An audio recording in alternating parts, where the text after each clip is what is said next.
যে সকল ষড়যন্ত্রে তারা লিপ্ত হয়েছিল, সরকার পতন এবং বঙ্গবন্ধুর কন্যাকে তারা পদত্যাগ করা এবং তাকে হত্যার বিভিন্নভাবে ষড়যন্ত্র করেছিল।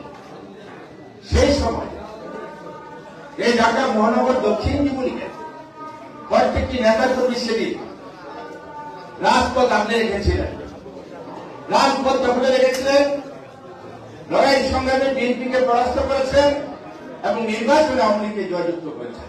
সেজন্য আপনাদের প্রতি আমি কৃতজ্ঞতা জানাই। আপনাদের অবদান, আপনাদের শ্রম,